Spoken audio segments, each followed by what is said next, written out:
Good evening दोस्तों, welcome to Sachin study tube. C TETs and TETs preparation के अंतर्गत हम लोग साइंस सीरीज देख रहे हैं और हमारे साइंस सीरीज का ये पार्ट 4 वीडियो है। ठीक है, और ये सी टेट 2016 का प्रीवियस ईयर क्वेश्चंस हम लोग देखेंगे जो कि 21 फरवरी 2016 को पूछा गया है। तो चलिए समय न गंवाते हुए क्वेश्चन को शुरुआत करते हैं। क्वेश्चन नंबर 1 लेते हैं। दिए गए कथनों में को पढ़िए और विकल्प को चुनिए। कह रहा है क्या कि डॉक्टरी थर्मामीटर का परिसर 35 डिग्री से 42 डिग्री है तथा प्रयोगशाला थर्मामीटर का परिसर -10 डिग्री सेल्सियस से 110 डिग्री सेल्सियस होता है। तो क्या ये होता है कि नहीं, इसके बारे में पहले हम देखेंगे। प्रयोगशाला तापमापी पहले देख लेते हैं हम लोग। एक कॉन्सेप्ट जान लीजिए, प्रयोगशाला तापमापी का परिसर जो होता है -10 डिग्री सेल्सियस से लेकर 110 डिग्री सेल्सियस तक होता है। ठीक है, तो ये सही है। अब इसके बाद देखिए डॉक्टरी थर्मामीटर के बारे में। डॉक्टरी थर्मामीटर को नापने के लिए किस मापक्रम का प्रयोग किया जाता है? तो सेल्सियस स्केल का। डॉक्टरी थर्मामीटर को हम 35 डिग्री सेल्सियस से लेकर 42 डिग्री सेल्सियस तक ही ताप माप सकते हैं। देखिए इसमें अब दिखाया होगा इस थर्मामीटर में कि 35 डिग्री से लेकर 42 डिग्री तक ही हम लोग किसी का तापमान माप सकते हैं डॉक्टरी थर्मामीटर से। डॉक्टरी थर्मामीटर का उपयोग सबसे करने से पहले हम इसको झटका क्यों देते हैं ये भी जानना जरूरी है। क्योंकि पारे के तल को नीचे लाने के लिए ऐसा करते हैं, क्योंकि उसमें पारा होता है। इसमें पारा होता है जो हीट पाने पर ये चढ़ता है और जैसे ये 35 से 36 37 तक हो जाता है। तो समान मानव का शरीर का तापमान जो होता है 37 डिग्री सेल्सियस होता है। कितना डिग्री सेल्सियस? 37 डिग्री सेल्सियस होता है। और समान थर्मामीटर 35 से कम और 42 डिग्री से अधिक नहीं होता है। ठीक ना, क्योंकि इसका परिसर इतना ही होता है जिसके कारण हम लोग और मैक्सिमम 42 डिग्री सेल्सियस और सबसे कम 35 डिग्री सेल्सियस। आजकल तो मार्केट में डिजिटल थर्मामीटर भी आ चुके हैं जिसका प्रयोग हम लोग बिना पारे वाला होता है, जो 37 डिग्री सेल्सियस देखिए जो नॉर्मल समान तापमान मानव का होता है। ठीक है, चलिए नेक्स्ट क्वेश्चन की ओर। पहले इस क्वेश्चन का हम लोग आंसर ढूंढ लेते हैं। ठीक है, तो क्या है कि डॉक्टरी थर्मामीटर 42 डिग्री होता है? तो हाँ होता है, सही है। प्रयोगशाला तापमापी यानी कि जो प्रयोगशाला में तापमान में थर्मामीटर का प्रयोग किया जाता है उसका परिसर -10 डिग्री से 110 डिग्री होता है, तो ये भी होता है। तो कथन एक और दोनों क्या है? सही है। तो दोनों सही कौन सा है? 4 नंबर में। ठीक है, क्लियर हो गया।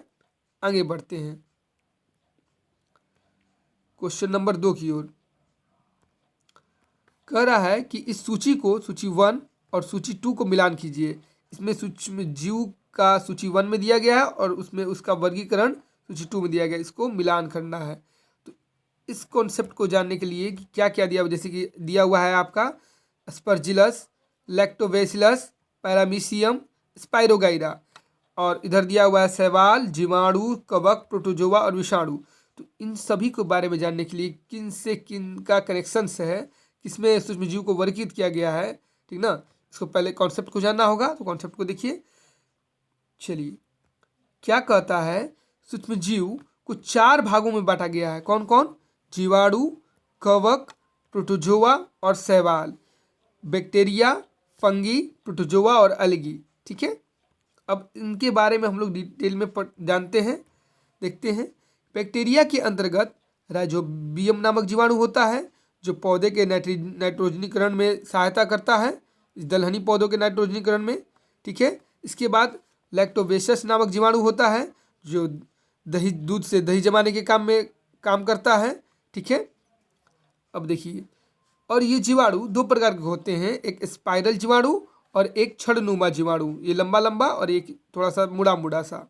ठीक है, आगे बढ़ते हैं, शैवाल के बारे में जानते हैं। शैवाल के अंतर्गत 2 क्या क्या आते हैं? क्लोमाइडोमोनास जो होता है एक प्रकार का शैवाल है, शैवाल का एग्जाम्पल है। इसके अलावा स्पाइरोगाइरा भी एक प्रकार का क्या है? शैवाल है। स्पाइरोगाइरा भी एक प्रकार का शैवाल है। ठीक है, चलिए आगे बढ़ते हैं प्रोटोजोआ की ओर। प्रोटोजोआ के अंतर्गत अमीबा, एक मिनट, अमीबा, पैरामीशियम आते हैं, और कवक के अंतर्गत राइजोपस यानी कि ब्रेड मोल्स, जो इस तरह से देखिए निकले हुए होते हैं कवक के, फंगी के, स्पर्जिलस और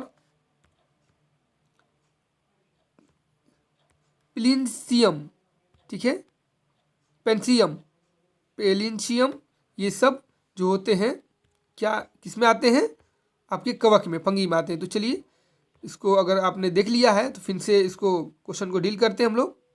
क्वेश्चन नंबर 2 को कह रहा है स्पर्जिलस। स्पर्जिलस, तो देखिए स्पर्जिलस कहाँ पे है, स्पर्जिलस आपका सबसे लास्ट में आया था स्पर्जिलस, ये किसके अंतर्गत आता है, कवक के अंतर्गत आता है, ठीक है। तो स्पर्जिलस यानी कि हम लगाते जा रहे हैं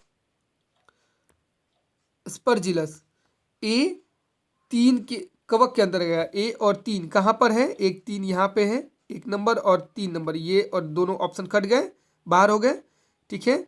बी में 2, ये भी 2 है, यानी कि लैक्टोबैसिलस नामक जीवाणु होता है, अभी पढ़ा था मैंने, जो कि दही जमाने काम में आता है, ये भी हो गया। सी 4, सी देखिए पैरामीशियम, एक मिनट, पैरामीशियम, पैरामीशियम जो होता है प्रोटोजोआ होता है, ठीक है, प्रोटोजोआ के अंतर्गत पैरामीशियम, और हम लोगों ने पढ़ा था, देखिए यहाँ पे पैरामीशियम और अमीबा जो प्रोटोजोआ के अंतर्गत आता है, ठीक है। अब इसके बाद डी देखिए स्पाइरोगाइरा। स्पाइरोगाइरा जो होता है ये आता है आपका कवक के अंतर्गत, स्पाइरोगाइरा कवक, शैवाल के अंतर्गत, सॉरी शैवाल के अंतर्गत, देखिए शैवाल के अंतर्गत, ठीक है, स्पाइरोगाइरा आता है यहाँ पे, ठीक है। तो क्लियर हो गया। तो देखिए स्पाइरोगाइरा शैवाल के अंतर्गत आता है, तो यानी कि डी यानी 1, तो डी 1 कौन सा ऑप्शन में है, 1 नंबर में, ठीक है। ये क्लियर हो गया आपको, इससे क्वेश्चन बहुत बार आते हैं, ठीक है, आप हमेशा इसको ध्यान में रखिएगा, इसका स्क्रीनशॉट ले लीजिएगा और इसको अपने मोबाइल में रख लीजिएगा ताकि आप हमेशा उसको देखते रहें। चलिए क्वेश्चन नंबर 3 को देखिए, क्या कह रहा है, निम्नलिखित में से कौन कथन मानव परिसरण तंत्र के शिराओं के विषय में सत्य है। शिरा और धमनी 2 चीज़ें होती हैं, इनके बारे में हम लोग को देखना है। क्या कह रहा है कि सभी शिराएं कार्बन डाइऑक्साइड बहुलक रक्त को वहन करती हैं, सभी शिराएं, जितनी भी शिराएं हैं CO2 को वहन करती हैं, ठीक है। नंबर 2 क्या कह रहा है कि शिराओं की दीवारें पतली होती हैं, ठीक है, और शिराएं रक्त के विभिन्न अंगों की ओर ले जाती है, ठीक ना, विभिन्न अंगों में पहुंचाती है, ठीक है। तो चलिए देखते हैं,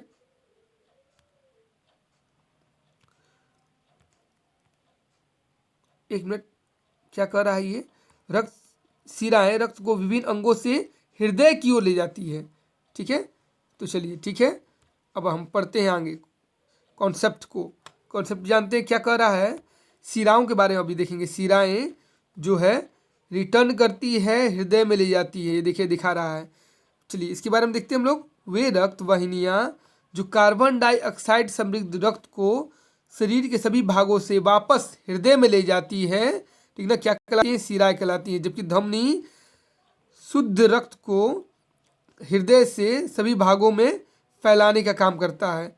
शुद्ध रक्त कौन, ऑक्सीजन युक्त रक्त जो कि शुद्ध रक्त होता है, ठीक ना, ठीक है। और कार्बन डाइऑक्साइड युक्त रक्त जो होता है कौन ले जाता है हृदय में, वो है शिराएं। इसको इंग्लिश में वेन करते हैं, इसको आर्टरी, ठीक है। चलिए अब के बारे में देख लीजिए थोड़ा सा और डिटेल में। जो ये धमनी है, ठीक है, धमनी से देखिए यहाँ पर कुछ और दिखाया गया है। देखिए धमनी से शुद्ध रक्त निकलता है जो ऑक्सीजन को लेकर निकलता है, लेकिन फुसफुस धमनी में, ठीक ना, CO2 जो है यहाँ पे रहता है, CO2 उसको संचारण करता है, CO2 का फुसफुस धमनी, ठीक है। और इसमें देखिए आप शिरा में, शिराएं CO2 को हृदय की ओर ले जाती है, सभी कोशिकाओं से, और फुफ्फुस शिरा ऑक्सीजन को, जबकि फुफ्फुस शिरा में ऑक्सीजन को प्रोवाइड करती है। ठीक है, तो याद रखिएगा, शिरा तो करता है लेकिन फुफ्फुस शिरा, ठीक ना, ऑक्सीजन करता है, और कार्बन डाइऑक्साइड शिरा करता है सिर्फ। ठीक है ना, और फुफ्फुस शिरा ऑक्सीजन करता है, याद रखिएगा। तो चलिए इसमें देखते हैं क्वेश्चन में। क्वेश्चन कह रहा है कि सभी कार्बन डाइऑक्साइड बहुलक रक्त को वहन करती है, तो सभी शिराएं नहीं कर सकती हैं, सिर्फ शिरा कर सकती है, शिराएं नहीं, सभी शिराएं नहीं। तो ये गड़बड़ हो गया, क्योंकि फुफ्फुस शिराएं जो है O2 को भी ले जाती है। ठीक है, शिराओं की दीवार पतली होती है, तो शिराओं की दीवार पतली होती है। आप वेन देखे होंगे, अपना नस देखे होंगे, जो ऊपर में होता है, जो हरा कलर के होता है, ठीक ना, ग्रीन कलर का होता है, जो बहुत पतला होता है। ठीक है, तो शिराएं की दीवार पतली होती है, जबकि आपके धमनी की दीवार, जो भीतर वाली नस होती हैं, जो मोटी मोटी, उसकी दीवारें मोटी होती हैं। ठीक है ना, उसमें 120, ठीक ना, उसका प्रेशर से वो उसमें रक्त बहता है। ठीक ना, जबकि शिरा में 80 प्रेशर से रक्त बहता है। ठीक है,